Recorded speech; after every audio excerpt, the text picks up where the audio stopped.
All right, so here we are today with the first ever footy podcast that will be published to Spoke. It's the first time any sort of podcast is actually being published to the site. So today I am joined by Andrew Batten, Mark Morava, and Prat Shahi. How you guys doing? Good. Doing good. Everyone's doing well, yeah? Good. Excited to be here. Yeah, so we had a big week in in football. Today we're actually going to be discussing, of course, the Champions League matches. Huge week in Champions League. Some pretty exciting stuff happened. Then we're going to be discussing Premier League, the title race, the battle for fourth, even some of the relegation zone stuff. And if we do have time at the end, we'll be talking about maybe some of the Europa League fixtures and even doing some predictions for next week's Champions League matches. So, just to start things off, we're going to be talking about that Dortmund Spurs matchup that happened earlier in the week. So, Spurs went through to the quarterfinals. They won 4-0 on aggregate. Hugo Lloris was basically standing on his head the whole time. Like, he had 7 saves. Pretty much kept them in the game in the first half. Second half, Kane scored an absolutely crucial goal to put them up 4-0. That pretty much just ended the tie. What are you guys' thoughts on that matchup? So I think that this type of match was it was always going to happen for Spurs. They've been a team that's always on the cusp, but have never really gone through, right, in terms of Premier League and Champions League. And I think their overall squad depth, having Kane, Lloris, Vertonghen, they have such a strong base as a squad that, especially being 3-0 up in the first leg, this was just like a job to close it out for them. Yeah, if you think about it, I mean, this is only the third time they've actually gone through to quarterfinals. So it's a pretty big deal. It's a historic moment for this team. Yeah, for sure. But what do you guys actually think, though, about their performance in that match? Like, Lloris basically had to win them the game there. You And gotta he's give actually been winning them points in their last few matches. Based on how they've looked lately, like, although they went through, do you think this is kind of just gonna be a little band-aid on how they've been performing lately? I think with Dortmund, they're still trying to figure out. They'll obviously have really strong individual players, but I think as a team, they're still trying to get the chemistry going. With Jordan Sancho being one of their most performing players at such a young age, it's kind of hard to rely on someone that young to carry them through like a big game against Spurs, right? And they do have Mhm. Marco Royce, and he's always performing, but I don't think it was enough for them to beat Spurs because Spurs have been together forever, right? They've had this same base squad, and I don't think Dortmund were ready. I think they're also focusing on the Bundesliga as well, it being super close with Bayern, right? So they have, I think when they were down 3-0 going into this, that they were more worried about the league than the Champions League per se. So their head wasn't in it, especially to make such a comeback against Spurs. Yeah, no, I completely agree. Like in the Bundesliga, they've actually been also kind of struggling as of late. Like they did have a 7-point lead over Bayern. Yeah, I remember just 7 seems like to be that magic number, eh? yeah, yeah. It's just Um, only like a month or two ago, I think, and now Bayern's within 1 point. yeah, I Mhm. think as well that Dortmund, they've recently it's kind of like they started strong. They had this system that they were working, but as the season's been going on with the high pressing style that they play, it's worn down on their players for sure. So they've been opened up to gaps, and you can see that from the Spurs game. Yeah. Do you have anything to add to that, Andrew, as well? I don't think uh, like any credit should be taken away for Tottenham. I don't think it's an easy game for them by any means. Um, I think they played like 2 pretty solid games, especially the first game where they pretty much dominated. Um, yeah, it's exciting. I'm excited to see how far Tottenham can go in this tournament. Yeah, I mean, with them kind of being out of the title race, it seems like in the Premiership. Yeah, they it can throw seems all like. their eggs into this basket of the Champions League, Exactly. right? Exactly. Yeah. Exactly. Yeah. All right. Well, just moving on. We're gonna talk about the Ajax Madrid game. Woo. So crazy stuff at the Huge. Bernabeu. Ajax ends up winning the tie 5-2 on aggregate. Super young squad. They actually went to Madrid, won 4-1. Dusan Tadic pretty much played the game of his life. 1 goal, 2 assists. Pretty much controlled the game. But I think the question marks right now are just completely around Madrid. All over Madrid. Yeah. I think it's been a downward slope ever since Ronaldo left. Honestly, with Bale being out and Ronaldo leaving, those are 2 huge shoes that they've filled with Vinicius Jr. And you can't, and it's the same thing with Dortmund. You can't rely on this 18-year-old kid to come in and fill the shoes of Gareth Bale and Cristiano Ronaldo, right?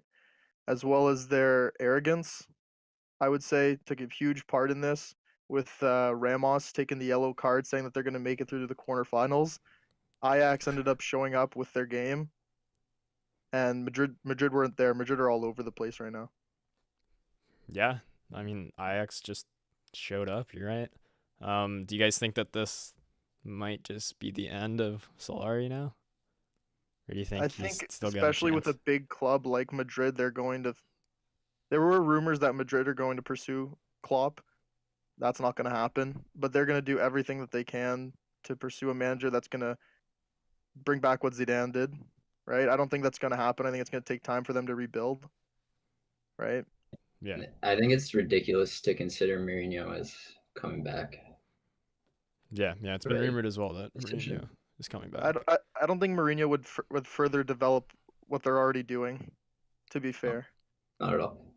Yeah, I mean Mourinho is still being paid millions of dollars from United until he Sure. gets a job. So I mean he's just kind of sitting pretty. I think still He's got his sitting like happy. pundit job. Yeah. Yeah, Mourinho at pundit's actually very cool to see the Yeah. insight that he has and can bring to the game. Yeah, definitely. I want to see what happens to this Ajax squad. Yeah, I was about to ask, like, do you guys think Ajax are the real deal? Do you think they could go far in this competition? What do you guys think? Not really. I don't think they can. I don't think they'll make it past the quarterfinals. They're a pretty young team, inexperienced. So See, when the round of 16 draw happened though, the 2 teams that I was kind of like thinking like real dark horses that I'd be scared of playing were Ajax and Lyon, because Yeah. both have honestly some superstars on their team who can basically change an entire game. Yeah, you just see Frankie Dion with the agreed move to Barcelona. Yeah. Right. They have world-class players. There's no doubt about it. I think it's just the inexperience of Ajax, if anything, is going to hinder them. And this Madrid performance is that kind of hope that shows people that they're the real deal. But it's going to be a struggle, especially in the quarterfinals over 2 legs against a team that's going to have the experience, like an Atletico or like a Barcelona or who else, right? If they end up Yeah. making it through, but um, Yeah, I mean they're definitely an exciting team to watch, that's for sure. But I agree that they might just not be disciplined enough to win this competition. They're still Yeah. a very young team. Yeah. But the big one that I want to move on to now, actually, I know, Pratt, Andrew, and I really enjoyed watching this one. But the United PSG match, what a game! Oh my gosh. I'm still buzzing over it, honestly. So United goes through to the quarterfinals 3-3 on away goals. But with 10 their second tier team. exactly. So yeah, they had 10 first team players out. If you count Eric Bailly's injury in the first half, you could say 11. First team to ever win a Champions League tie after losing the home leg 2-0. So United had a total of 28% possession, but they were able to capitalize on 2 of PSG's mistakes. One was a mistake from a defender. mistakes, The other was from Buffon. who just couldn't hold on to a knuckleball from Rashford. But And you can't be doing that at the highest level, right? Especially in such a crucial game where you have the lead. That yeah, just opened the whole game up for United to come back and steal it. yeah, I mean I United think it was scored 2 interesting. minutes in. Yeah. Yeah, An it set the interesting tone choice right to play away. the fall. Hmm. They're still kind of deciding who their number one goalie is going to be, right? So Yeah. Yeah, this to I stick mean with this the might guy have been who, his final chance to get his Champions League. And now, I don't know. Cuz what PSG he's have been 41 years old now, right? yeah. yeah, But the real talking point from this match, 90th minute, Diogo Dalot takes a shot just outside the box, deflects off Kimpembe, goes out for a corner. Immediately, Dalot is signaling to the referee for a handball. They're about to go ahead with the corner kick, but then VAR contacted the ref, asked him to review the play. I'll ask you, Mark. Do you think it was the Yeah. right call? I think it's soft but understandable. When you're defending like that, you can't have loose limbs, Yep. right?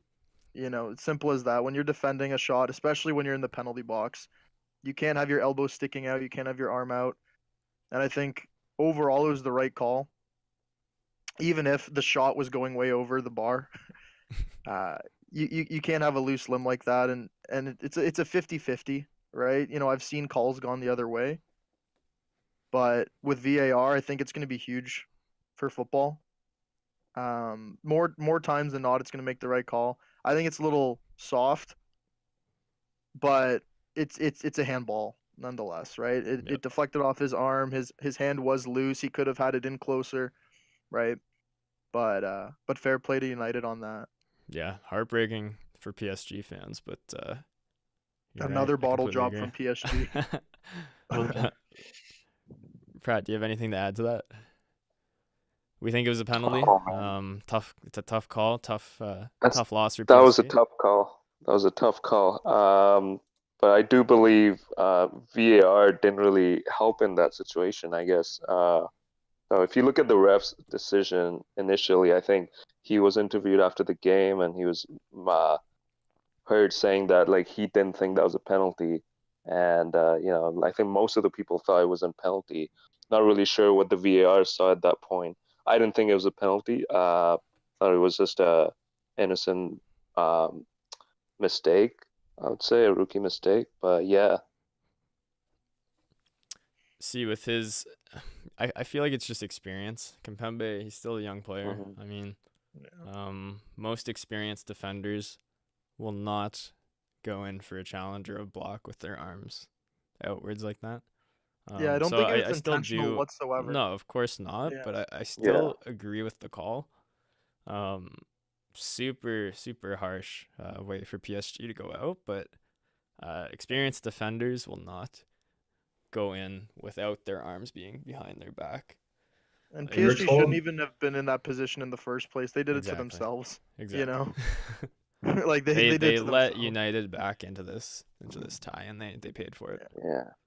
I mean, talking about the arm position, like people usually argue that, if it's a natural movement, it's not really considered a foul.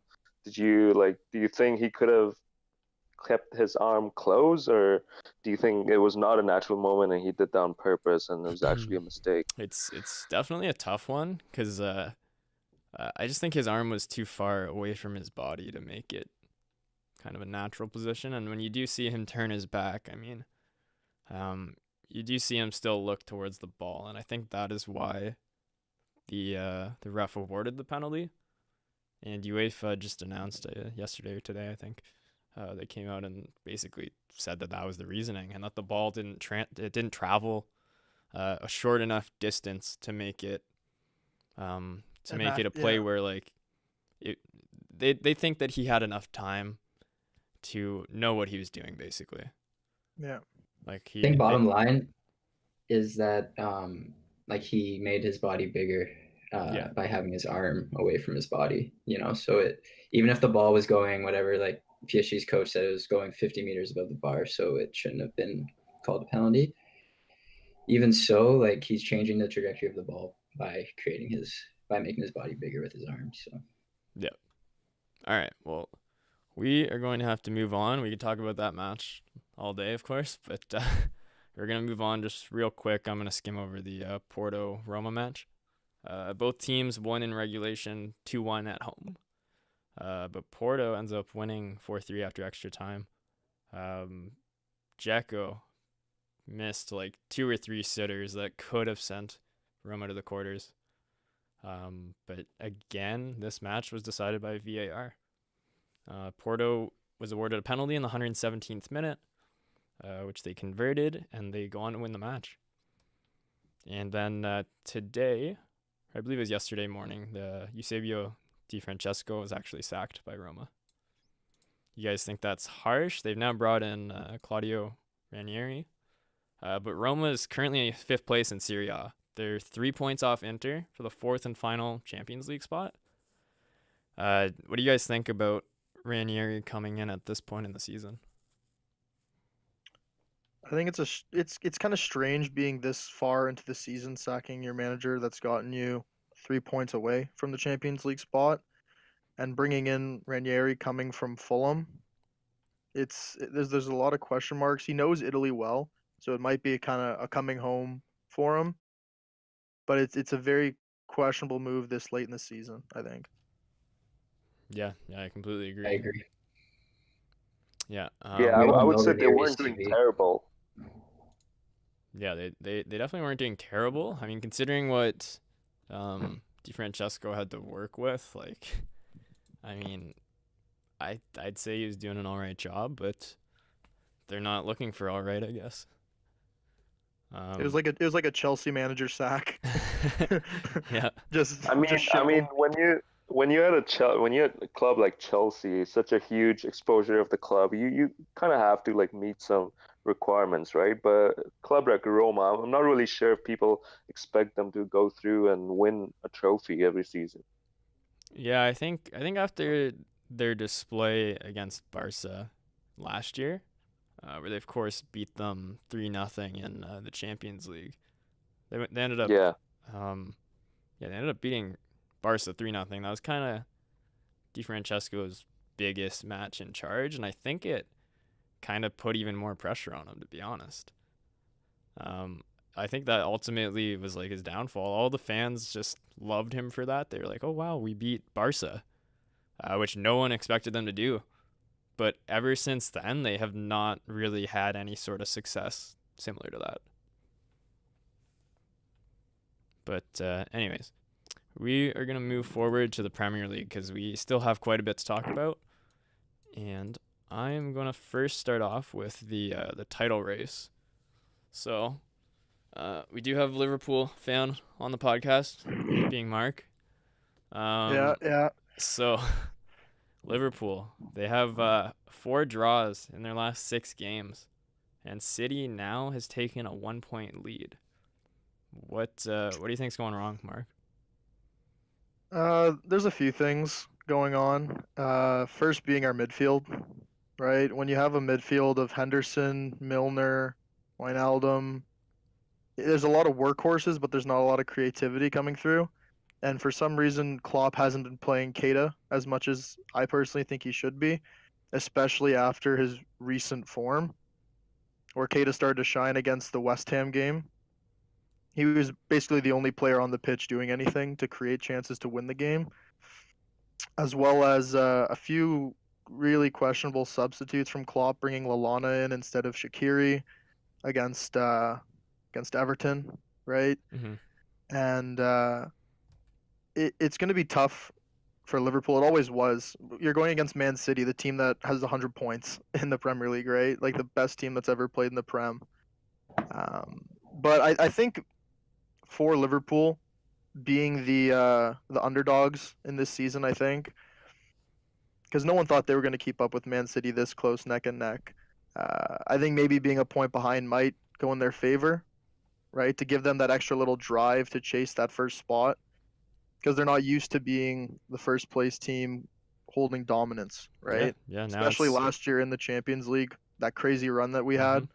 Yep. You know, I think Liverpool's one of those teams where they've fallen short a lot, but they always end up getting there to the final or to that last kind of hurdle. Yeah. So you So think it's maybe City's to lose now? I think Probably. it's always been City's to lose, Yeah. especially. I would disagree to that. I mean, if you look at City, as you said, they're probably the best team to play in Premier League ever. And picking back on last season's performance, they've been doing quite well, and they've got that championship mentality. If you look at Guardiola and the way he goes on about all the games, the winning mentality, I think that's gonna serve them a long way, and I think that's why that might be the difference between them winning the league and not Liverpool. I Yeah. don't think Liverpool players currently have that kind of mentality. I mean, if you look at the squad, I don't see a lot of players with a big accolade to their name. I would disagree in a sense where I think we have the players to do the job. We have Van Dijk, arguably the best center back in world football. I'm just gonna throw that out there. He hasn't been I mean, dribbled that's past. That is a legitimate statistic. pretty He big hasn't claim. dribbled past. Probably is. He probably is. He's definitely in contention. Like I can't disagree with that. Yeah. And I But then think again, the question comes in: has he won anything that big? Has he challenged for anything that big? That's where my argument comes to. yeah, no, but I think the last year's Champions run gave us an experience to. Sure, we didn't win it. We kind of had a blunder, but I No think worries. that experience would give us that championship mentality where we felt like we should have won it. And this year, it's our opportunity, and um, this is our time to do it if we are going to do it. City has had a few injuries recently. De Bruyne being injured, Fernandinho being injured, Laporte being injured. So those are three huge players for Man City. Fernandinho is the glue that holds their midfield in the way that they play together. So it's going to be close. It's going to be very close. For sure.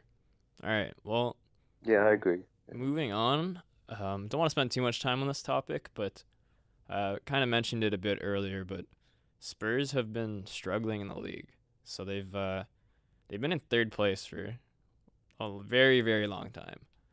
They weren't very far off from the title race in the past, and they were never really close to falling out of the top four.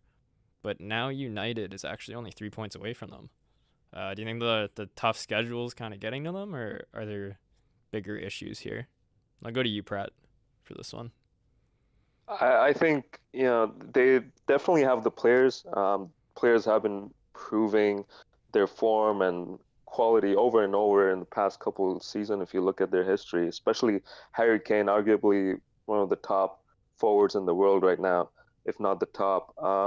The problem I see with Spurs is the depth. I really think they're lacking that depth to stay alive in Champions League and doing well in Premier League and those other domestic cup games that they have. So that's where the problem comes in, and I really question their transfer market policies every season when they go out in the transfer market and try to acquire some players.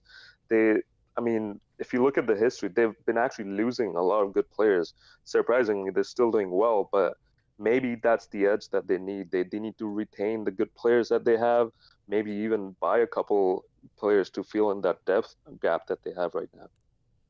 Yeah, I think I agree with that. They just don't have the depth. We saw a lot of silly mistakes in that loss to Chelsea. Trippier scored in his own net. It's pretty bizarre goal, but yeah, they just in the league they just have been struggling as of late. But moving down the list, let's go to the battle for fourth place, because that's actually This is extremely interesting. close.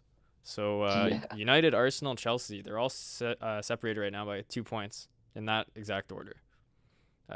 So this weekend, huge match. United, Arsenal, they're playing each other this weekend. United's of course coming off their massive win against PSG in the Champions League, and Arsenal is coming off a 3-1 loss Yeah. to Rennes in the Europa League. Pretty embarrassing result from Arsenal, Marial ended up getting himself a second yellow card and got sent off just in the first half, and that pretty much lost them the game, in my opinion. But based on recent form from United, Arsenal, Chelsea, I'm gonna throw this one to you, Andrew. Who do you think is gonna be playing Champions League football next season? It's extremely close. It's kind of hard to tell, but as you said, United is definitely coming in game on Sunday. United is definitely coming in with all the confidence after that huge win. So I think they can easily beat Arsenal, and I think compete for a third place finish in the league. So I expect United to be playing Champions League next year.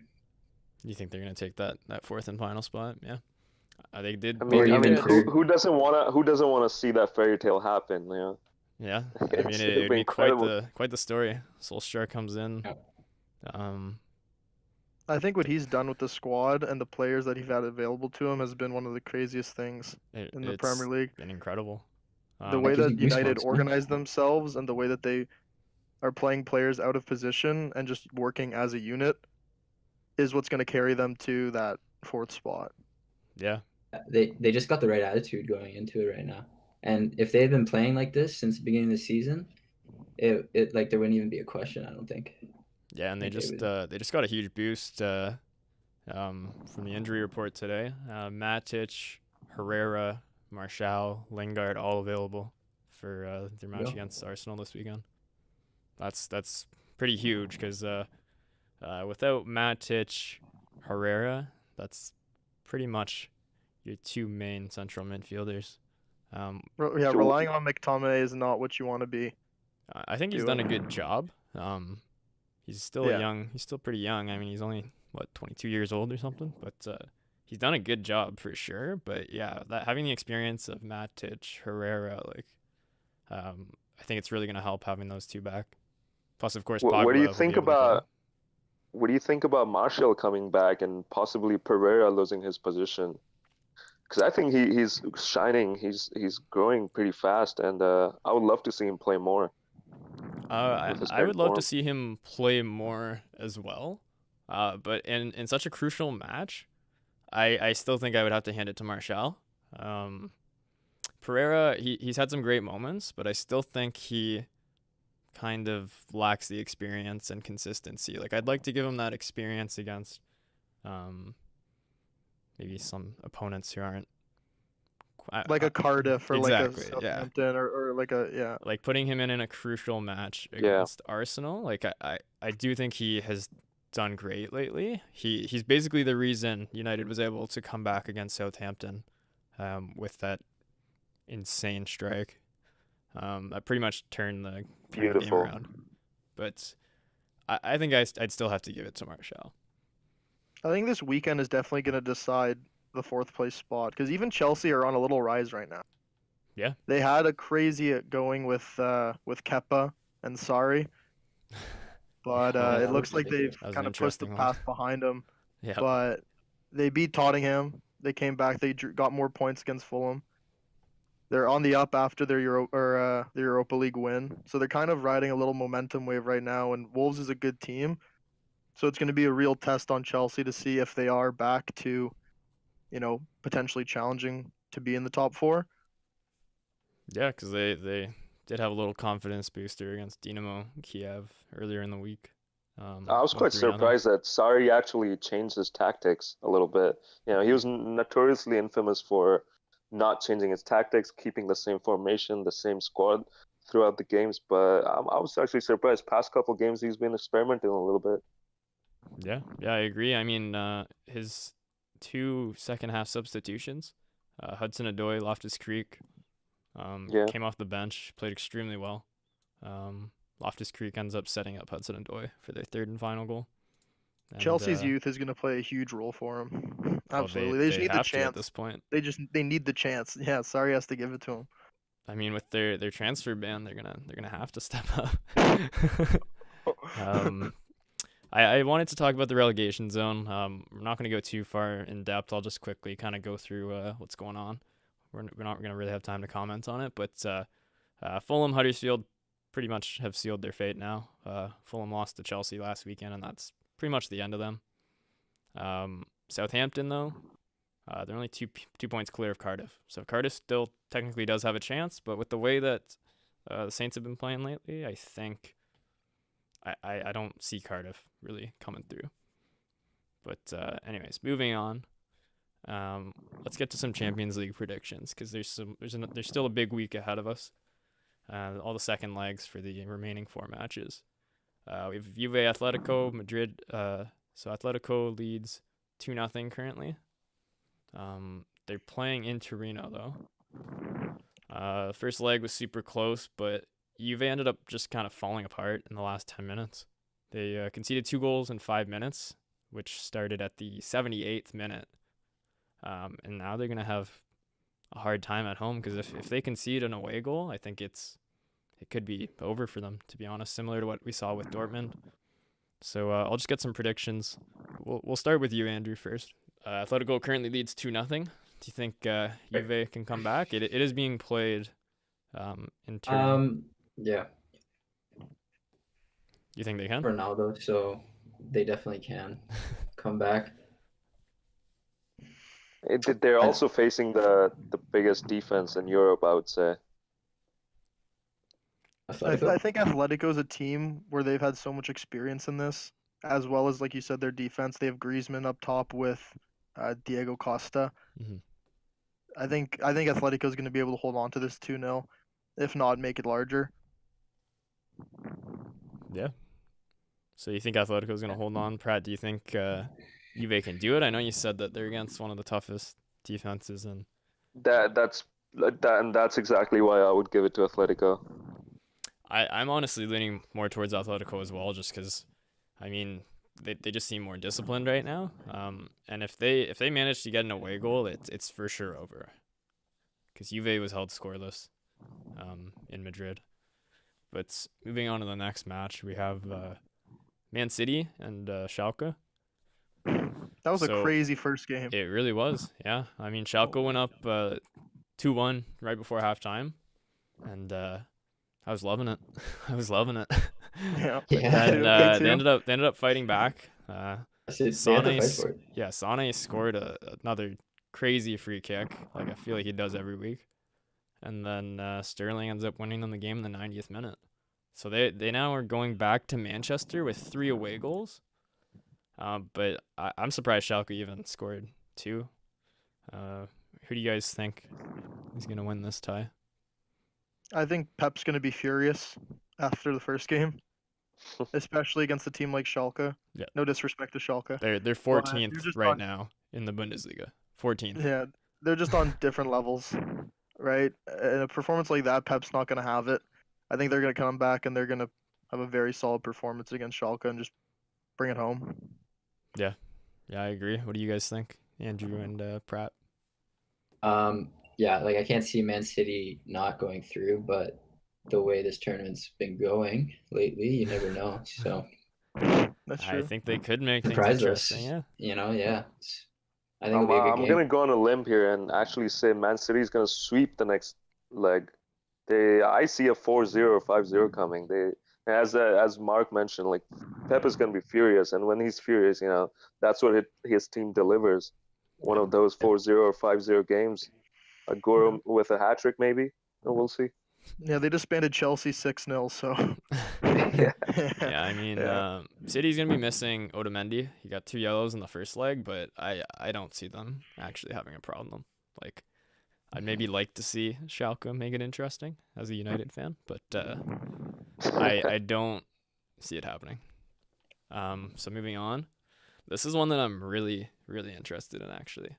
Barca-Lyon, because Lyon actually kept Barcelona scoreless in the first leg. I'm pretty sure Barca took something crazy, like 25 shots. They only had 5 on goal, but they were just trying to shoot from everywhere, and they were just settling for very, very poor shots in the first leg. Messi took 9 shots, and he only had 1 on target.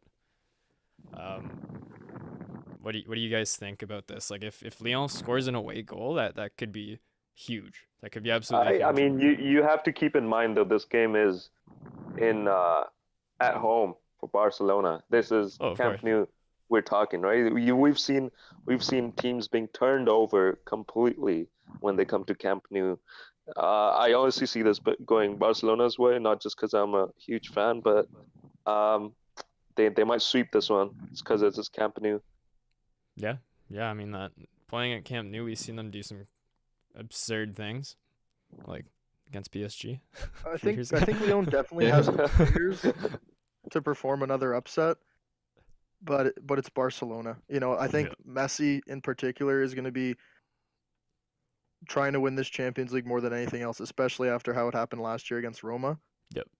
I could see Leon getting one, from a Depay or Fekir free kick, something, because they have the class and they have the ability to do it. But I think Barcelona are just too motivated and too driven to give up an opportunity like this, especially at home. Yeah, I think we can all agree on Barca there.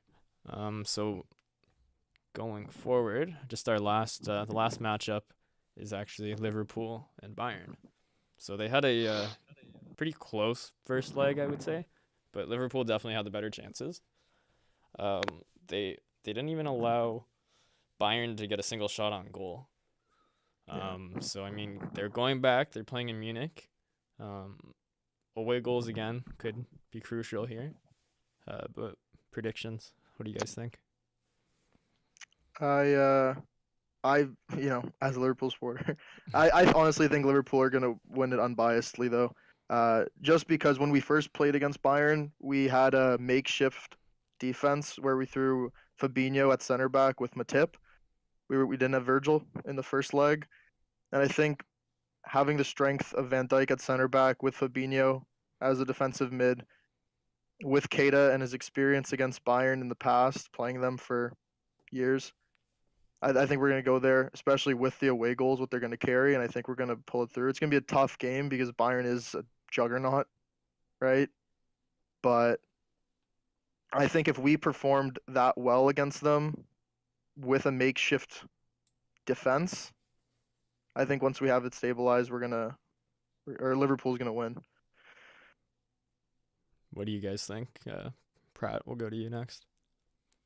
I mean, I hate to say this, but I honestly think Liverpool might actually win this. Just based on their performance last leg. When I was watching the game, I didn't think Bayern deserved that draw. To be honest, I thought Liverpool should have won that game. Yeah. Their just organization, the attack was phenomenal. I'm just surprised Bayern was able to keep that goal away, and I think Liverpool's gonna get it this time. They're gonna learn. Klopp is a creative manager. I like one of the reasons I like him. He's gonna go and try a new approach, and I'm definitely think he's gonna get at least one goal in. Andrew, what do you think? Yeah, I agree. I think Liverpool will maybe a close game like the first one. But like so far this season, Bayern is definitely not as strong as they've been in the past. And I think like some of their key players have taken a hit from like the news that's come up from the German national team about Hummels and Müller and Boateng not national team. So I think that might affect their play for Bayern. Yeah, I mean, I agree. It's a pretty huge decision from Joachim Löw. And, just them not being picked for their country again. It's pretty unfortunate news for those players. But Bayern just has not really looked dominant, I would say. First leg, Liverpool definitely had the better chances. They probably could have scored 2-3 goals, to be honest. Mane missed a sitter. Yeah, they definitely could have taken a 1 or 2 goal lead, I think, back to Munich, but I still think Liverpool is going to get it done. I still think that they will. So anyways, that's about all for today. Do you guys have anything else to add? The one thing I would like to get your opinion is on what do you think would happen if Juventus and Barca actually get knocked out? Sorry, No Neymar, no Messi, no Ronaldo. Sorry, say that once more. If what happens? If Juventus and Barcelona don't manage to win their Oh. next games, if you think about it, three of the world's biggest players not in Champions League I could happen. see. I really don't see Juve going through because again, like I said, if they concede a goal, it's pretty much over, and they're against one of the best defensive teams in club football. So I could definitely see Ronaldo not playing in the quarterfinals. But I think if Barca goes out, if they lose at Camp Nou to Lyon, I think Twitter, social media is just gonna explode. That'd be another huge upset. But who knows with this Champions League season that we've had. I don't think we should completely count out Lyon. They're like one of those dark horses that, like Ajax, when they're doing the draw for the round of 16, I was honestly scared of them. Like both have some very good young players who could do some magical things. But anyways, that's about all for today. So thanks for joining me, guys. Thanks for having us. It's a good time. We'll maybe look forward to doing something like this again in the future. But yeah, that's about all for today. Thanks for joining us, everyone. For Spoke News, Thanks, I'm Niall. Niall McCrossan.